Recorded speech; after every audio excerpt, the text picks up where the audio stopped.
All righty. Okay. Okay. Hello, everyone, and welcome to PAEA's 5th webinar. Tonight, Robb Bomboy, Danielle, Crowe, and Andrew Teheran, members of the ArtEdTech interest group, will give us a crash course in the National Media Art Standards and Blender. Registered participants will receive a Google Form link via email in a day or two to fill out for their 1 hour of Act 48 credit. Before we begin the webinar, we are asking participants to mute their microphones and keep their video off. Those controls are located in the bottom left corner of the controls bar. We are also asking everyone to sign in on the chat roll. Please use the same name in which you registered for this event. The chat roll can be found along the bottom in the controls bar as well. Signing in will ensure that you receive the Act 48 link. Let's get this webinar rolling. Rob, take it away. Okay. Welcome, everybody. I'm going to share my screen here. And I think I want to do this one. All right.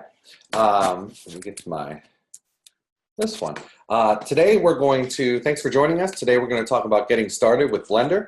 Blender is a free program and very powerful, and it really isn't as scary as it looks. You can do a lot of work, and we are going to also look a little bit at how the National Media Art Standards can be used with Blender. Can everybody see my slideshow? Yes. Thank you. Thank you. Yeah, I can see it. So I'm Robb Bomboy. I'm a high school art teacher from Cumberland Valley High School in South Central Pennsylvania near Harrisburg. I teach animation, 3D modeling, and I also teach film and TV production. I'm really interested in 3D printing as well, and Blender can help you make models for 3D printing and also for animation. And Danielle, would you like to introduce yourself? Yeah, hi, I'm Danielle Crowe. I teach at State College area high school, and I teach media arts, photography, filmmaking, and newly animation. So I want to be clear that I am here as a brand new to Blender teacher that successfully taught something about it and learned lots about it. So I have no expert blind spot when it comes to 3D animation, and which can be helpful to my students, but I'm also not the quickest with answers to questions. So working my way through it and happy to share, where I am so far tonight. Andrew? Hi, everyone. I'm Andrew Teheran. This is my cat Ginsburg behind me.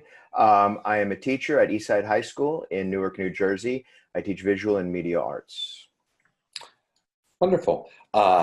So I wanted to get started here. We wanted to get started here with our student examples. We have a reel here, and just wanted to show you some of the things that you can do with 3D animation.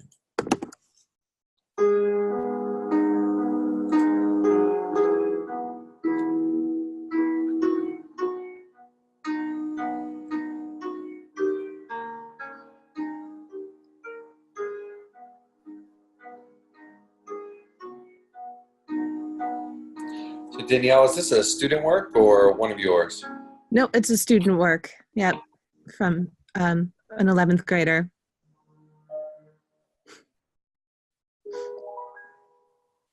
We won't get into rigging armatures tonight, but that's what she did. So this is one of my students' work. She downloaded the character, and it was already rigged and modeled, and that means it had bones like a puppet to move. And so she animated that and made a short animation, built the environment around there. I find it easier to teach animation when you download something ahead of time. You don't have to model the whole thing. That's an example of shaped keys. Same student took some music. Also, the monkey head was Suzanne, who you'll meet in Blender early on. This is my students' work. They were working with the robotics team as a safety video. All this is modeled and textured from scratch by my students. Keep hands and fingers away from machinery while in operation. Following first robotic safety protocols will ensure continuation of the warranty on your biological form. So to round out here, here's a student project from this year where it's the first project I had them do independently. and they model a food scene. They pick a genre of food or a type of food, and this is sushi in a Japanese restaurant. And the student did a really good job with the modeling and texturing. Doesn't always have to be about animation. You could just start off with stills like this in 3D modeling. It's true. Photorealism is actually a big application of Blender for people to just create scenes photorealistically. Back in here, the full screen. Oh. Come on. Okay. Maybe it will let me go now. Maybe not. Well, I'll leave it like this. Hopefully we can all see. Great. Here is a slide that is, oops, excuse me, use my arrow. You can download Blender for free at blender.org. You just need to know your operating system and what your computer can handle. It'll pretty much run on most computers. And as long as it's a somewhat new computer, you're good to go. You don't need to get a special graphics card or anything like that unless you're going to get into really high-end rendering. You can pick a beginner resource to guide you through, or use Blender First Steps, which is a playlist on YouTube that Danielle enjoys using. 41 very short videos. There's all kinds of stuff all over the internet to guide you.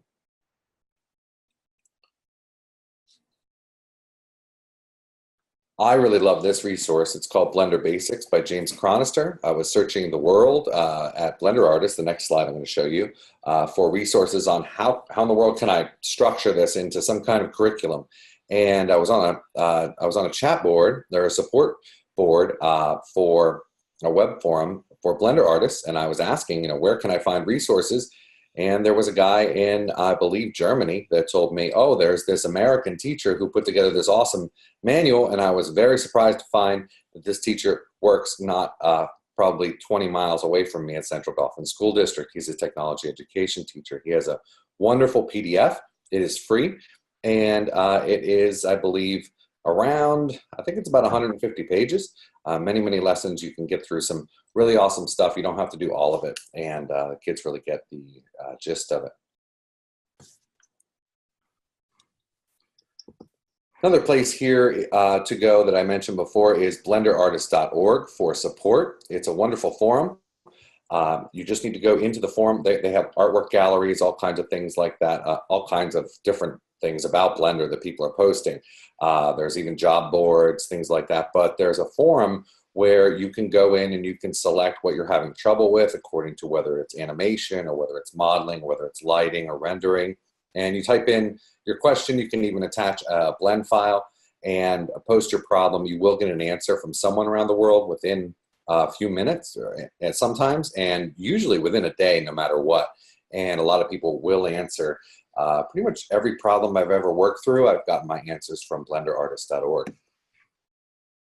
So I'm going to turn over to Andrew now, and I'm going to stop sharing my screen here. And Andrew, you can pick it up. Awesome. Hi, everybody. All right, so I will share my screen, and let's see if I do this well, and that should work, hopefully.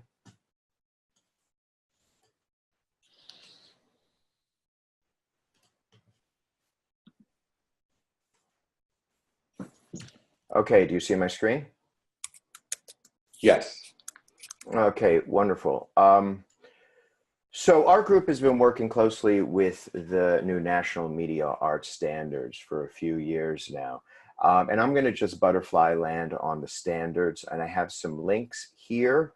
I imagine we're going to be sharing the slide presentation. If we don't, we can give out that information about the links and everything that goes along with it. The standards, I really love them because it really talks about process, irrespective of media. When they were writing the standards, they started with the traditional ones that they always had: visual arts, music, dance, and theater. And when they were writing these, they added media arts.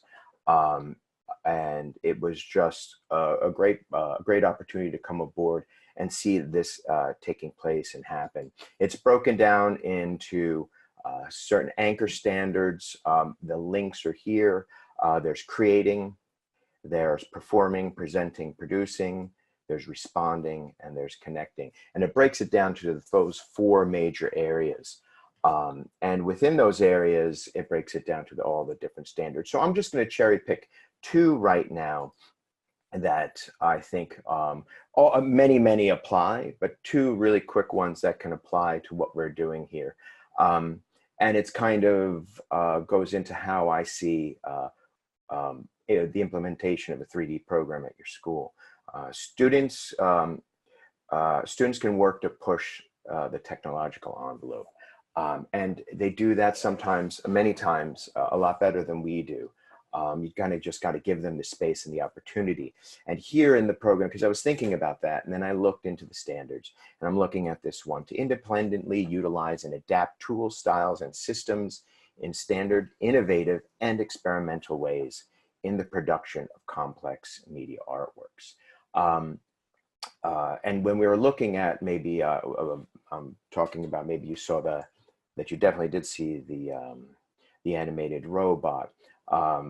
They were really kind of just learning along, and I learn along with the students as well. Going into teaching 20 years ago, it was just standard visual arts, and I learn along with them to that. When we push the envelope further, the students are actually real leaders in this aspect. Student work must be relevant to their lives and circumstances. And I always go back to this one because I think this one's really important. And it's not just learning, oh, wow, look at this cool new technology. Now we have this certain skill set with this certain program. The standards are really written to be irrespective of media. And it's the idea of demonstrate the relationships of media arts ideas and works to personal and global contexts, purposes, and values through relevant and impactful media artwork. Now, this video here, there was, it was done for a robotics project, and it's about safety, but there's a lot of other things that go along with it. And this kind of language, this visual language that's coming out with the media arts and all the different types of animations, it's really a powerful way for them, and they communicate with each other in this way. And with this kind of powerful way of communicating, it becomes impactful. And this work can last not just in the classroom in a regular setting, but they can put that out there, and the work has a life outside of the classroom. The standards are wonderful, and I think they apply across the board, no matter what really your classroom looks like. So these are great. Again, we have the standards and the links up here. We can send those to you, and if we can share them with you, and maybe we could put them in the chat. Maybe I'll start throwing them in the chat as we're going.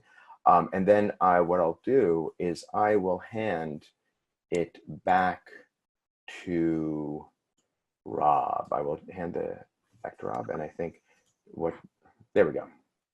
And stop share. Actually, I think I get to share now. So good. All right. So here's my screen. Everyone can see the making things slide, yeah? Yes. Great.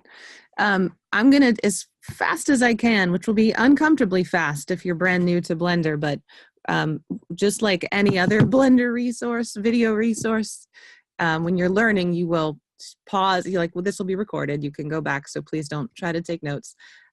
You'll be able to pause, find what I'm talking about, and then go back to it. That's just how I learned Blender, which I'm still very much in the process of doing, to be clear. But in as quickly as I can, I'm going to take you to a scene where we put a glass on a tabletop, and then I'll pass that.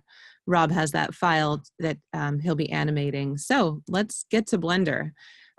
Here's the scene, and if you have pictures of us on the right side of your screen in Zoom, you're going to want to minimize that.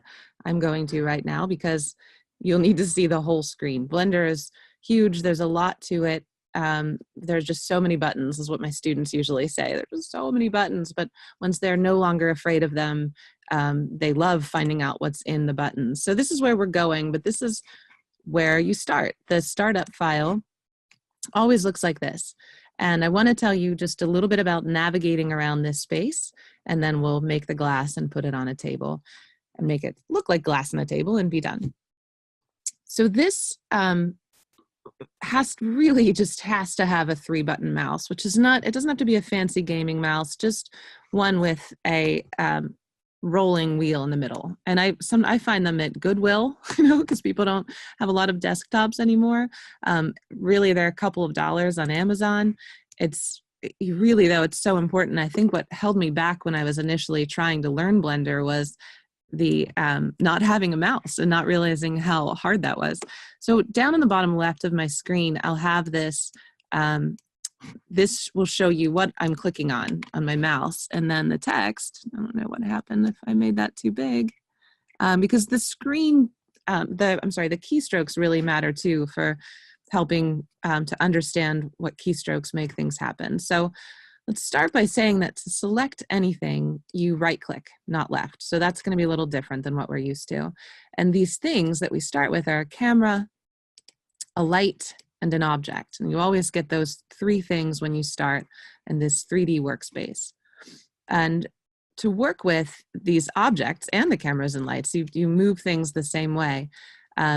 There are keystrokes. There are buttons here that you can use, but these keystrokes, G translates, which really just means moving an object, and R for rotating, S for scaling. And what's really handy to know early on is that it doesn't just have to follow your cursor, which can be really wiggly and frustrating.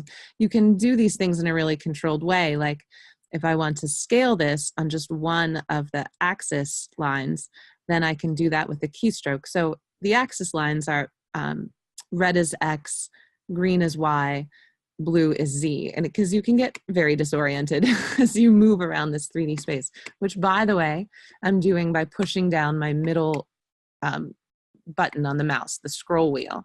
And I zoom in and out on the scene by scrolling that wheel. If I need to not just rotate, but actually pan my view, I can hold Shift and push down on the middle button and move around that way. So that's basic navigation that really just is. There's an emulate 3-button mouse option that just does not work as well as a 3-button mouse. So I would say make sure you spend those couple dollars or find one before you start. Now, I started to mention that if I wanted to scale this on a particular axis, I could do S for scale, and then before I actually do any scaling, hit Z, and now I can scale it just on the Z axis. And that would work for, let's say if I want to move it with G on the Y axis, I can do GY, and then no matter where I move it, it's on that axis for me. Let's try rotating on the X, and now I've got that axis to work with. So having some control over the movements will matter both in moving objects around and in editing a mesh, which is what we'll do next.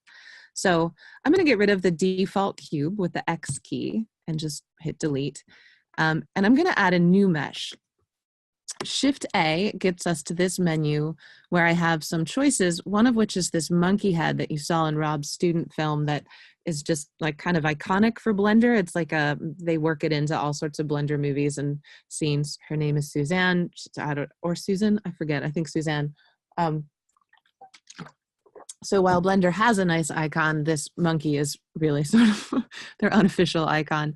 And it's fun for kids to just have something that looks like something right away. Like if I want to add my Suzanne, there she is. But that's not what I want to add because I'm making a glass on a table. When I add that mesh, it's going to land wherever my 3D cursor is, which is this little life raft looking thing that I move by left clicking. So when I say Shift A, I'm going to choose cylinder. It's most like a glass, and I'm going to put it right in the middle.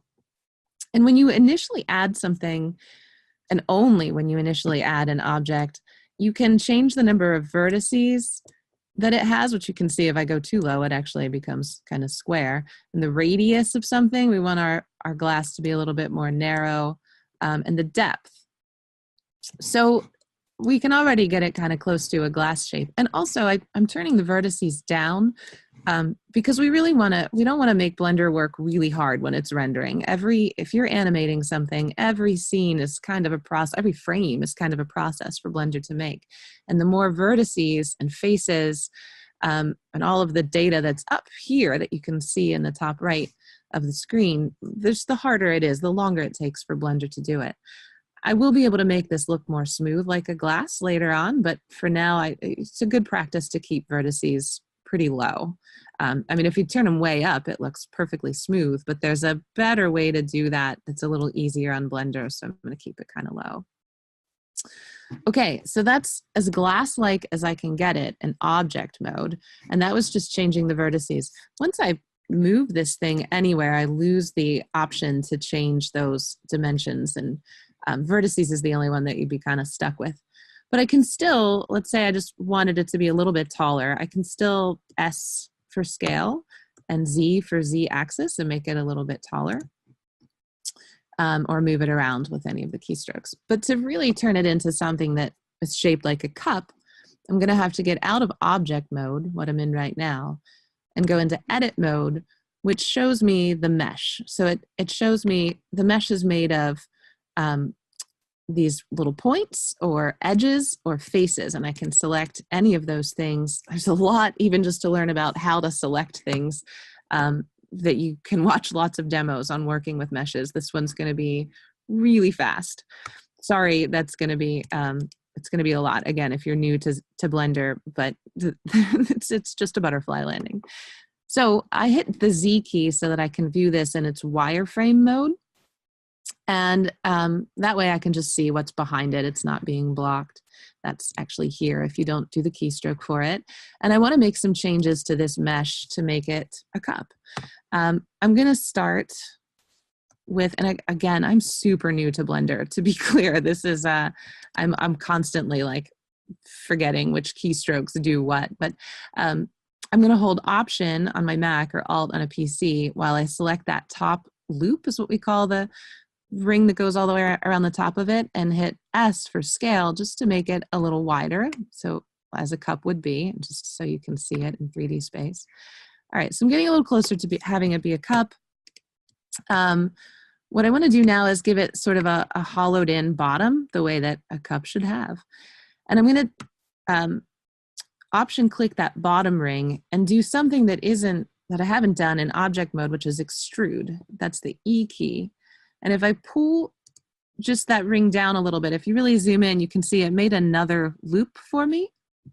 And I'm going to scale that one in a little bit and maybe move it up so it's not quite so beveled. I'm going to do that again, extrude to make a new ring, and S to scale that ring in.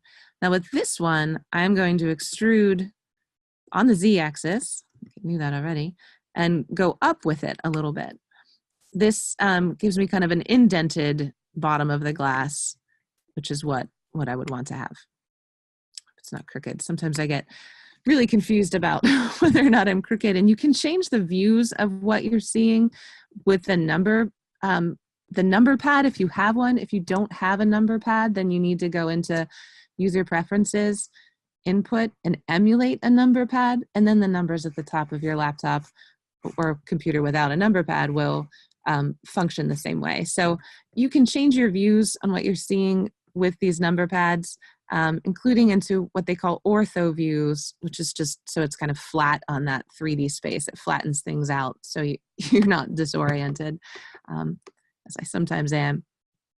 But for right now, I want to actually do a similar thing to the top of the cup as what I just did to the bottom, because if you see it, I take off the wireframe view, it's still solid. So Option, click to get this top ring, and I think I'm doing it without saying it. A, deselect, it cycles between deselecting and selecting all. So I have to A to deselect, and then Option click this top ring. Same thing with the bottom, I extrude a little bit, scale that in a little bit, and I'll do that another time or two until I have kind of a lip for my glass. I'll do one more, extrude and scale before, oh, that's going to be kind of wide. We'll see how it turns out. should probably have zoomed in. Now this one, I'm going to extrude downwards, and we should eventually hit a point where this extruded piece is now sticking out of the bottom. If I take it out of wireframe mode, you can see this is a problem with the mesh. Like if you're 3D printing, this is a problem, or even if you're animating, this can become a problem. Go back to wireframe mode. Oops. And now just scale that ring in a little so it's more level with the taper of my glass. And I think I want to move this just a little farther down so it's close to the bottom. This is a bit of a thick glass. It doesn't taper a whole lot. It might not match Robb's exactly in the next part, but it's still a hollow cup form that we're going to make look like glass. And an example of how someone who's still pretty new to Blender struggles with all things mesh editing. There are people who are masterful at it, and they've spent years getting that way. If I go back to object mode and solid view, I can now see, all right, it's a cup. I told you that we could make it look smoother, and we can with what's called a modifier, this little wrench tab. These are some of the buttons that kids are scared of at first, but then learn to love. A really popular, there's just so many cool things in these modifiers, but a popular one for smoothing things out when you've kept them low poly is subdivision surface, where I can kind of fake it that it's a smoother looking object than what I made it with the vertices. When I do that, I get a funny situation inside the cup where that subdivision surface has made these ripples that are going to look weird once I turn it into a glass. So one more thing about editing mode, I'm going to add a new loop with Control R. And this, I'm a little disoriented here. Let me fix this. I think I added that loop in the wrong place. I needed to land on the inside of the mesh. So I need a face that's there. Is that on the inside? There we go. And then I left click to place that loop. And I can push it down to the bottom of what I have, which when we go back into object mode, solid view, it will solve that mostly, the weird subdivision surface problem that we were having. I can go a little smoother now too. Okay, so it just looks like a gray thing though, and we wanted glass. So I'm going to make a new window. The windows in Blender are incredibly flexible, which can be infuriating, that you can make all of your own windows and make any window whatever you want it to be.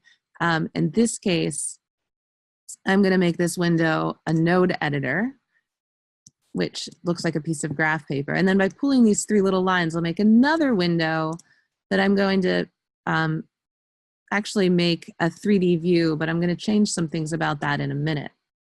This one is going to be like a rendered version of what we're doing, because the 3D workspace can't keep up with the rendering. So it's we'll need a separate window for that to see it actually look like glass. All right, with this cup selected, which was right-clicking, and this button, which is the materials button. Oh, and I need to change out of, ooh, this is going to be tough. I need to change out of, Zoom was getting in the way. I need to change out of Blender render into Cycles render, and I just get better looking options. Blender's built-in render engine is very fast, but pretty limited in how it can look visually. Cycles look so much better, but it's slower renders. I am going to actually just, I said use nodes, but I'm not going to do much with this nodes editor right now. I'll show you that on the table. Just the surface, I'm going to go to glass, which is their quick rendering of what glass should look like. You can't see it change because we don't have the rendered view. I will switch into rendered view up here and hope that my computer can handle both Zoom and Blender running. So now you see that it looks like glass. It's made it transparent. It's made it like a simulated shiny. Let's add the wood table. Sorry, I'm taking longer than I meant to, but I will finish up here. You have plenty of time. Okay, so Shift A to add a mesh, and this time I just picked plane, and I'm gonna scale it up and move it up so that it just hits the bottom of the glass. I bet if I talked to Robb Bomboy more, I could learn about how to make objects not intersect accidentally. I know it's something about solid something. I don't know. I'm learning. I'm really very new to Blender. You can see that the cup's poking through it a little bit. So let me pick that up. All right. Now the gray plane you can see in the rendered view is just a gray plane, and we want it to look like wood. That was the plan. Let me actually move it out here some so it matches the previous file a little bit better. Move it on the x-axis because I'm just trying to have it come this way. Good. It's floating though, see? I have much to learn. All right. To add an image to this, I did not mean for it to follow me just now. I'm going to have to do something a little bit different than just using nodes. I'm going to have to do what's called a UV unwrap first, which is appropriately terrifying if you're unwrapping anything other than a plane or a cube. When you're trying to wrap a photo around a complex shape, it's a really neat process, but it's pretty hard to understand. I've not mastered it yet.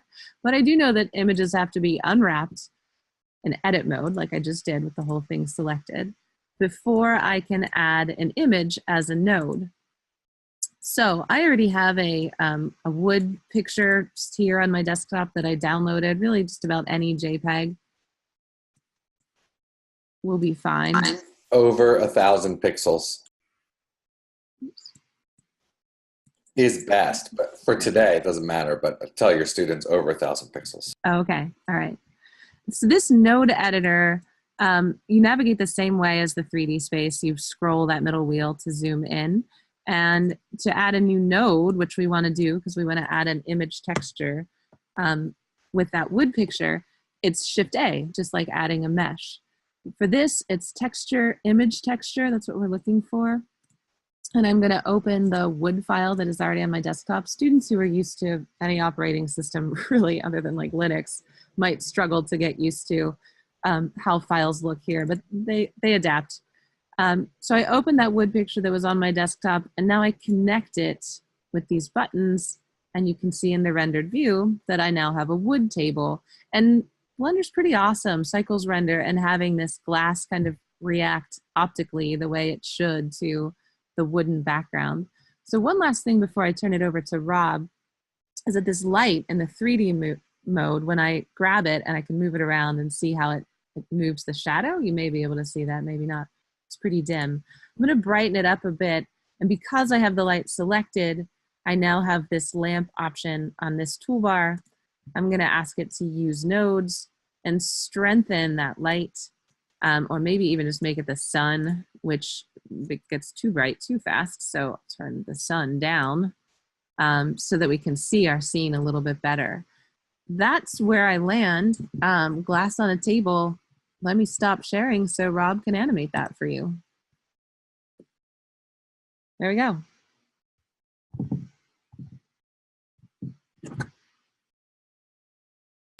All right, wonderful. Awesome. Thanks, Danielle. Can you guys see my screen? Yes. Wonderful, wonderful.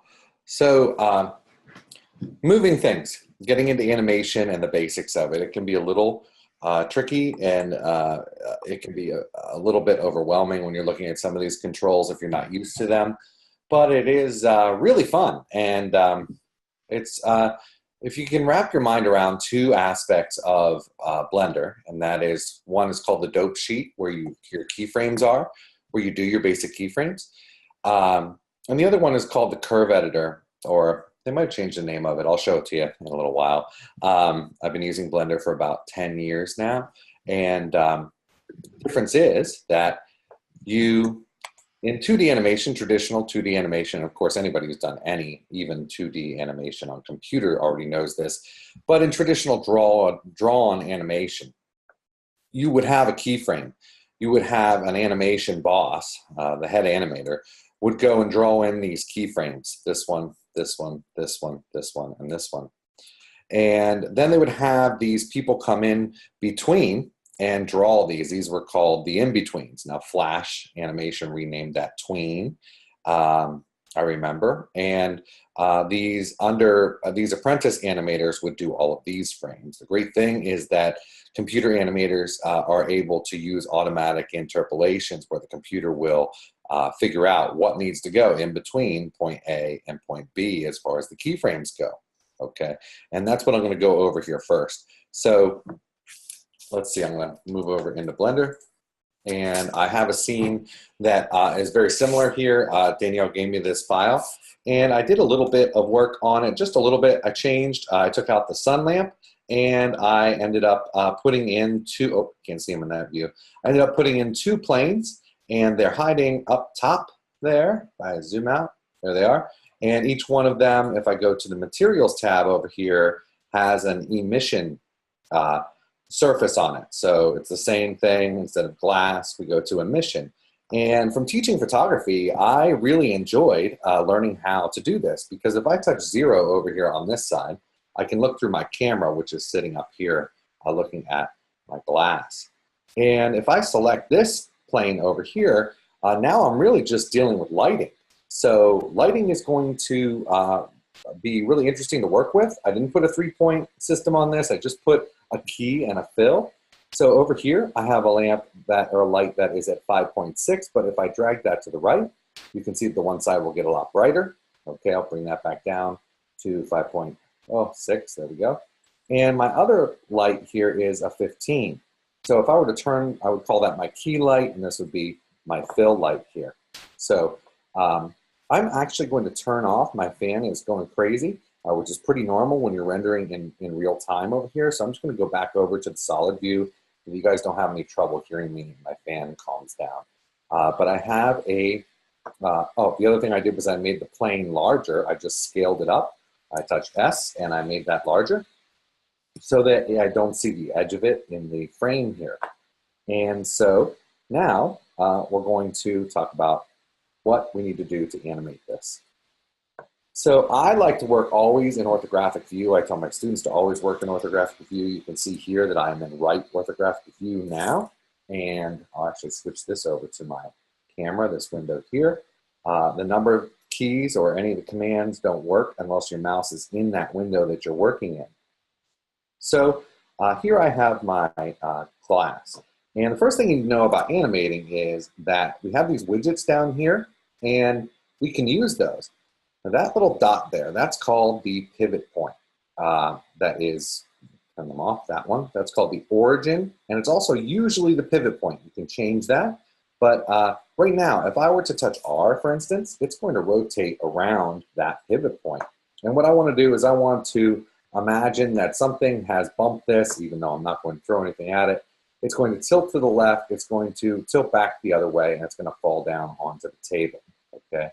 And so when I do that, if I look at the green line, the y-axis line, you can see that it's not going to look very real. It's going to go underneath where I need to be. And so what I'm going to do instead, oh, and I know the table is there as well. I put that right onto the y-axis. And instead, what I'm going to do is I'm going to move that origin point. So I'm going to select the object, and I'm going to touch Tab. I could switch that right here into edit mode, just like Danielle did. I'm going to touch A to make sure that everything is selected. It selects all verts. And then I'm going to go and get my widget here. And I'm going to go and move the whole thing up to about right here, which will give me a more natural looking rotation. And I'm going to then touch Tab and get into object mode. So I'll move this back down so that I'm right on the table there. And as I kind of wobble it, that's going to look a little bit more real. It's not going to look perfect. But now I see, wait a second, when it tips, that's not going to work for me. So I'm going to leave it there a second, and I'm going to find like a happy medium. And there's ways to do this, to get it just right. I'm just going to kind of find a happy medium spot. For our purposes, for a short demonstration today, it's going to look a little weird, but that'll be okay. Actually, you know what? I think I'm going to go back into edit mode. I'm going to move this up a little bit more. Like that. Or maybe I need to move it that way. Let's try that. Nope, that's not going to work. So here. Almost where it was when I started. So here. Yeah, that'll look a little better. And I can fudge it in the animation. So, all right, we're ready to go. So window type, Danielle was talking about that. I've got one up here for my camera just to kind of see what it looks like. I've got one over here for my right orthographic view. And I'm going to change this one to a different window type, which is located down here. I'm in the 3D view. And I'm going to go over to what's called the dope sheet. And the dope sheet is a traditional name for where keyframes are written, used by the Disney animators. I got most of my information from this awesome resource called the Animator Survival Kit by Richard Williams. And the Disney animators, the original Disney animators, they used a dope sheet, and it's a major part of the process there. It's a plan for keyframes. We get to change ours around us. That makes it pretty awesome. Okay, down here is the timeline. I could change that if I wanted to, but I'm going to keep it right where it is. And I have an animation here. It's going to start on frame 1 and end on frame 142. Okay, so I'll bounce over to this window just to explain to you that our frame rate right now is 24 frames per second. You don't need to change this. Just to make math easy, I'm going to change it to 25 frames per second. That will make things very easy. So 4-second animation is going to be 100 frames. So right now I am at, let's see, 6 seconds. Okay, 150 frames at 25 frames per second. So on frame 1 then, I'm just going to keyframe this. I'm going to put my mouse over here, and I'm going to say, I want this to be keyframed here. Now there is a way to record your keyframes, but that's a little bit more advanced. You should know the basics of it first. So I'm going to touch the I key to insert keyframes. And I'm going to use this location, rotation, scale keyframe. That will keep track of this object's position, its rotation, and how large it is. Once I put that in, you can see in the dope sheet here, I've got a diamond, or a little diamond. And there is, if I open this up, it would tell me it is on the cylinder, and it's tracking the location, the rotation, and the scale. And if I open this up, it will tell me all of the information that I need. And that's helpful for when things get a little bit more intense. But for now, I'm just going to leave it on the cylinder. And so that's frame 1. I'm just going to do these real quickly in 20 frame intervals. So let's imagine that something has hit this, and I'm going to go and touch R. I moved ahead to frame 20, and that knocks it over. Knocks it over this way. Okay. Wait a second. I'm in the wrong view. Okay. Touch this. Yeah, that's what I want. Okay. So I'm going to go and make it wobble this way. So then I go and I touch I, location, rotation, scale, to put a keyframe in. So if I drag in my dope sheet, I can see that I've animated this to go the other way. So now I'm going to go to about frame 40, and I'm going to do the same thing. Rotate and make this come down over this way or so. And this is about the tipping point, right? So here's that part where I said I was going to cheat. So I'm going to put this here, but I'm also going to go and move this up a little bit, because in real life, it would go up there. If I really wanted to get particular, of course, I would go back to this frame here, and I would make it go up there. Maybe I will. I'll show you how to edit something. So I'm going to touch I, location, rotation, scale. So if I wanted to make this one a little bit more real, because it's down below that red line, that X line, I would want to make sure that I'm on frame 20. And if that turns yellow there, it has a keyframe on it. And what I'm going to do is I'm just going to edit that a little bit, because I'm on the keyframe. I can change that. I'm just going to pull that up about right here. Okay, so if I hit play, yeah, there we go. Because in real life, it would lift up, and this will just loop and loop and loop unless I hit pause. Okay, so here is where I am on frame 40. So now I'll go to frame 60. And now's the one where I'm going to have it rotate down and hit the ground. So hit the table. So it's going to hit here. And I could be a little bit more particular, I guess. Not really important for this demonstration, but yeah, something like that. And I'm going to touch I, location, rotation, scale. The biggest thing is, kids, you always have to tell them, move forward in time, insert a keyframe. Move forward in time, insert a keyframe. So I have it hit the ground at the table. We'll have it bounce up just a little bit. And go to frame, oops, almost forgot. Insert location, rotation, scale. Do it to frame 100. And then I'm going to rotate this back down. So it hits again. And now we'll do just a tiny bounce. So I'll go to frame 120. Oops, I always do that. Forget that. I have to redo that now. There we go. It's a very common mistake. I still do it. I've been doing this for years, and I still do it in demonstrations. So a little bit of a bounce here, less than the last one. And one more time to the table. Okay, so now it's sitting on the table again, and insert key. Okay, so this is called here the timing. I've got the timing down. All right, it's all even. It has all even timing. So here's my animation, but that's not very realistic.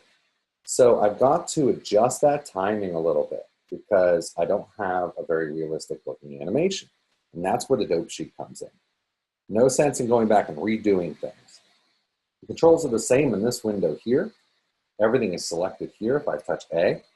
There is nothing selected if I touch A again. Everything is selected. So what I'm going to do is I'm going to roll my middle mouse wheel out so I can zoom out a little bit. And remember that this is frame 0. I don't want to touch that frame. But I am going to look at the very beginning of this. And I want it to look like it's being thrown backwards pretty quickly, like it's been disturbed. So I'm going to, I used a box select, B, box select to get that. And I'm going to touch G and just move all of these back a little bit so that timing is a little different. So I'm going to look back to the beginning and see what that looks like. Yeah, pretty good. I'm going to move it even a little bit closer. And during demonstrations, I just space stuff out real far and even, and then we come back and we adjust. Let me touch A. Does that look pretty good? Okay, let me see. Yep, okay. So the fall then, the fall back, let's see one more time. I want it to kind of hover on this keyframe here. So let's see, how will I do that? So I'm going to take this, I need to watch it again, popping through this. Okay, I can make that hover later, but I want it to fall quicker. So I need to take these keyframes here, this one on, move that one in so that gravity looks like it's a little bit more believable. There we go. Okay. And now, of course, I can zoom in and I'm going to move these bounces real close to one another. So I'm going to touch B to get the rest of these.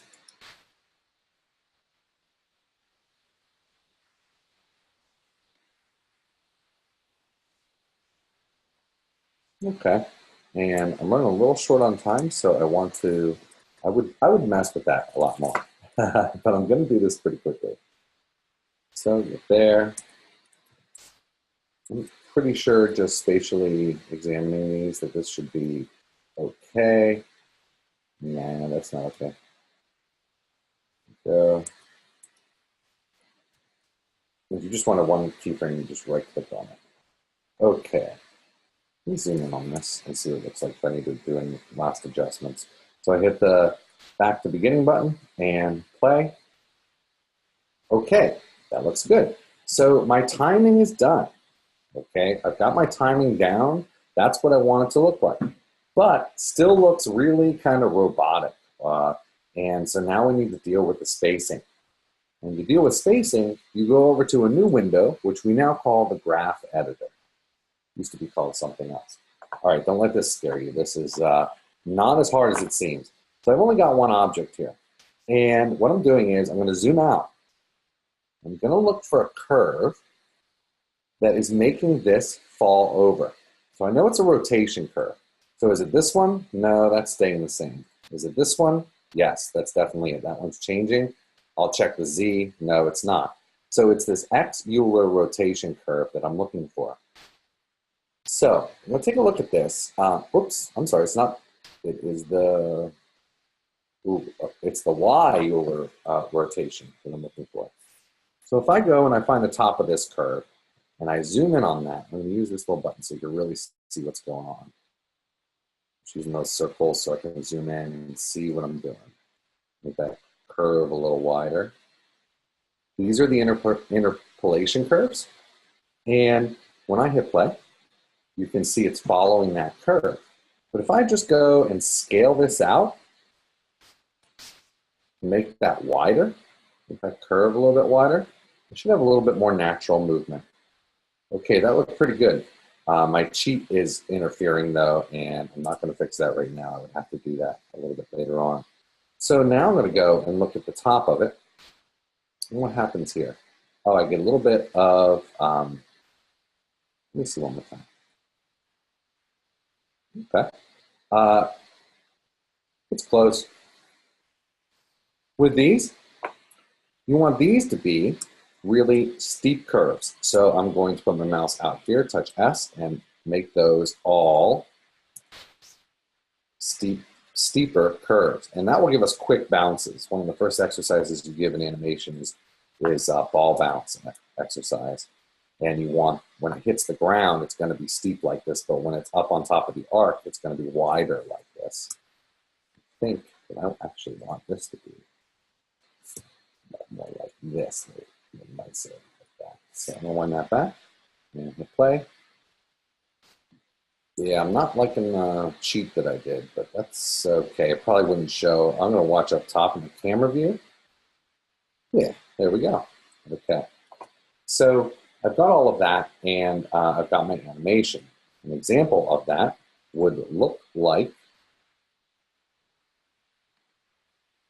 this. And I rendered this out.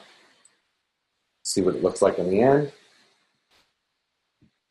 Okay. Play it for you one more time. So just real simple stuff. Looks like I only put one bounce on my example. And let's say that I have another minute or two. How do you get that out of here? So to get that out of here, that is, how do you export it, right? Use this window right here, which is called render.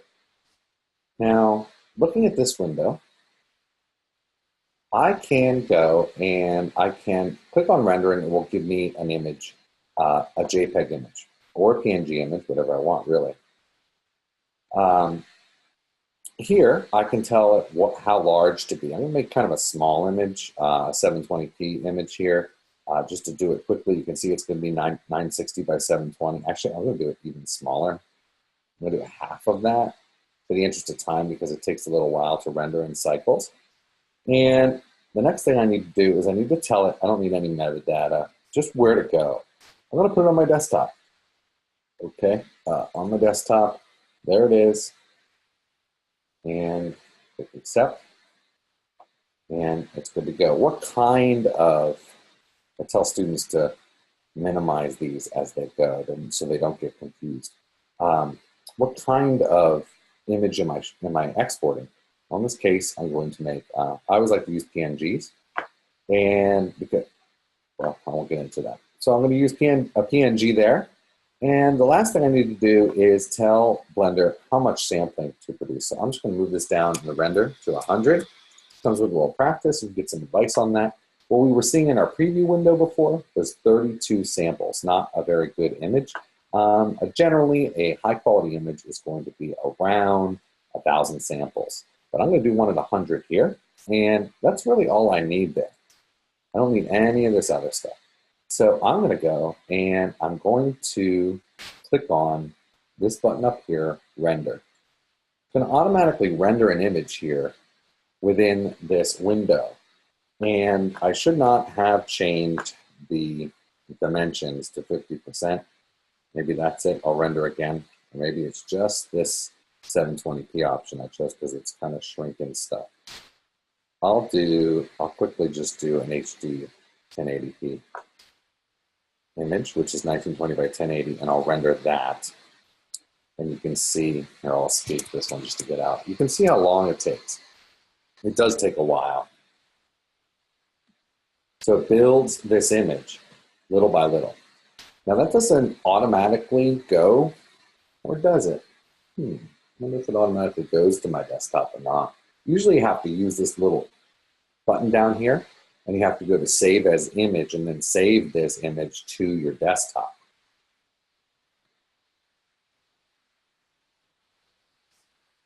So we can sit and watch it. While that's doing its thing, in order to make an animation, what you would do is you would click animation instead and make sure that all of your frames are ready. You tell it what folder to go into, which is this folder down right there. You would normally make a folder and put that stuff in. What I did was I created a folder on my desktop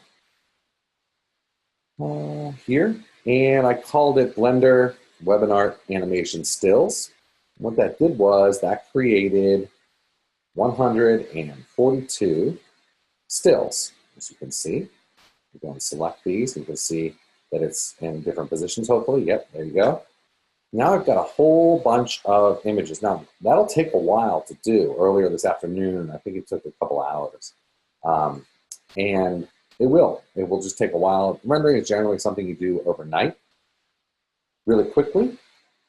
You want to put this together into an animation, you switch this default layout to video editing.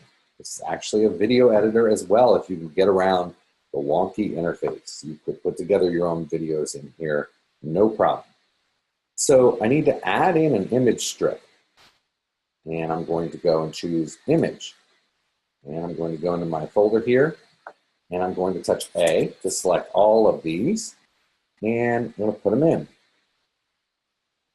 So now I've got an image strip, whoops, now I've got an image strip that I can go and I can drag through to make sure my whole animation is there. All I do then is I find this window type here, the properties window type, and I tell it when to start and end, which is already set. This time I change it to, instead of PNG, I'm going to use an FFmpeg, and I'm going to use a QuickTime. I'm going to use as the container QuickTime. I like to use QuickTimes with an H.264 codec. And that's it. I would just go back up here and I would click animation. And this happens really quickly. So let me see. Am I still rendering here? I know I'm short on time. Let's see. I'm going to go and I'm going to click animation. And that runs through I moved my strip. That's not good. That would run through really quickly. I'm going to have a bunch of silly frames here. Actually, I'm going to hit escape and get this to move back to start on frame 1. Let's see, here's my frame 1 here. And this time I would just click animation again. And it'll start on frame 1, and it stitches together all of these different frames and pushes out a movie, which is what I showed you before. I'd love to get in to show you how to export for 3D printing, but I am out of time. We want to leave a little bit of time for questions if people have them, and we can hang out here for a little while as well. So I'm going to stop sharing my screen, and let's see. From here, we can take some questions. I have one question. I thought you were going to do an explosion of the glass that was going to shatter. There was not time to do that. Because it took me so long to model the glass, but it would be fun. And if you are interested in Blender with your students, you should Google like some of the quick, really fun simulations you can do where it really hooks some kids that you can like very easily make things explode or set them on fire or simulate liquid. That's like a big draw for a lot of kids that they're like, oh, it's so fun to be able to do this quickly and easily. But you do have to know a lot of the basics to be able to do lots with that. Well, you can follow right along with that tutorial book that I showed you, and I have them printed and put them in spiral bound, and then the kids have a resource right in front of them. They can have it as a PDF. The other thing to understand that's important is that Blender is not just for Oh, it's a comprehension of working in 3D space with animation. So the same skills translate over. For instance, Andrew uses Maya and uses the software Maya. And Andrew, I imagine that these are generally the same concepts there. I'll throw this out for anyone who's considering 3D animation, and because my course is new this year, we spent a lot of time debating, like as a class, if we would do our 3D unit in Maya or Blender. And Maya is free for 3 years, which is enough for the students, but then what? And I couldn't work through, like, I didn't want to pay for this when Blender's free. I mean, that's pretty cool. Maya's cool too, but it becomes not free after a while, and I just decided not to deal with that. If your district will buy it, or if you just have kids making a new license, they're starting their 3-year trial in class, I guess it's workable. But I think Blender prepares them really well for work with Maya if they're going into more 3D. Yeah, we had that discussion in the beginning of the year whether we were going to shift over to Blender. There's even one of my students, advanced students, showed me there is one thing in Blender that you could make the UI similar to Maya's UI. Oh, yeah. Blender is a robust program. The learning curve on both the applications is, you could get into it quick, but it's like chess. You could learn the rules in 5 minutes, and it'd take a lifetime to learn. I would go with Blender, and we're probably going to switch over. Maya, I mean, the students can get their student accounts with Maya, but it's just really difficult. And with Blender, you can't beat the price. And what's also great with Blender is the online support community. We sent a few links. I just put a Blend Swap link that has free files that you can download, and a lot of them are Creative Commons Zero, where you can do anything with them. There's apps you don't have to mention, or you could do whatever you want. People put it out there with that kind of copyright. The one thing though with Maya is that would be the standard in the industry. And if you're an industry, they don't use Blender, but if you know Blender and you're really good at Blender, you could go jump back and forth between. That's what my students are saying. I have a student attending Savannah College of Art and Design for motion design, and he gets into Cinema 4D there, and he's saying it's all the same. He met me for coffee not too long ago. He's in his sophomore year. It's all the same, Mr. Bomboy. It's all the same. It's a language. It's a comprehension. Once you get it in one, you get it in them all. You just need to know where that button is that does this. That's pretty much it. It's the concepts that matter, really. And I find that there's more free tutorials online for Blender than there is Maya. There's one of the things when we were doing modeling is XYZ space equals RGB, red, green, blue. So if you're an additive color space, that's what it is. So if you can't think at the time, XYZ equals RGB. Oh, I like that. And that's how they design that. Any questions from anyone else? We can unmute everyone, right? Or if you have a question to unmute. Feel free to put your questions in the chat roll, and then our presenters can field them from there. So I saw a question from Vanessa asking how long I needed to work with Blender before I was able to teach it with students. Not too long. I just went right along with them. I let them know that I was trained as a visual artist and this stuff wasn't invented when I went to school. And hey, that's the way it is. I mean, Toy Story came out when I was in college. So, that was the first full-length 3D animation film. So I don't care about it. I learn along with them, and they teach me things all the time. So it's pretty awesome. Yeah, me as well. All the new applications that I've learned over the past 15 years, it started with my after school program, me and 5 really interested students sitting around going, how do you figure this out? And it's really great because they push you to do new things and not do things the way you've always been doing them. And they also get to see you trying to learn and really grasp these difficult programs and model their behavior and model their learning process after you. And I mean, that's been the most fun of my teaching career, that exact process is learning along with the students. Yeah, instructionally, you have two options I've seen, which is the dreaded click-by-click demo, where the smart kids sit and wait for all of the other kid, the slowest kid in the class, to do that click. And we get very little done in a class period. Or you can take the time and you can record a screencast of a lesson, and if that's what I like to do. And if I really need to get into concept, art and design, things like that, I'll do a click-by-click kind of thing, along with a PowerPoint on art design. But I prefer to house them all on my learning management system and let them go. My course is a move at your own pace course. By the end of the year, some students are 3 units ahead of the others, and it does not bother me at all.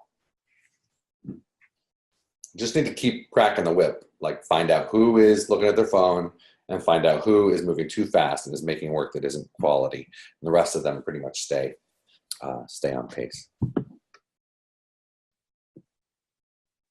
I teach a lot of Adobe products too, and I've always found with them, I just need my kids to know enough words to Google the answers to their questions, and it's the same with this. And that doesn't take long, but especially with what Rob's saying about a video library they can reference. And for whatever reason, they're so much more drawn to their teacher's instruction than like, I'm like, guys, there are better teachers than me on YouTube. Go do their thing. But they just want to hear it from me, I think, because they know that I'm new and struggling with it too. So they figure if I can do it, they can do it. Someone on YouTube could know what they're doing, and that could be really hard to follow. So yeah, I'll catch kids that are like watching the videos but aren't listening to them, and I'm thinking, why are you still on? I come behind them and say, why are you still on this? What's going on? You've been on this for a week and a half, and then I see they're just watching, they're not listening. So you should just do what's on there. But then I'll find somebody who just that doesn't work for, and I'll just check in with them, and I'll sit next to them and summarize all the major points and everything real quick with them. I'll say, okay, you can go back to the video now for review if you want. So there is some front end work with teaching it that way, but once you have it archived, that's it. It's there the next year.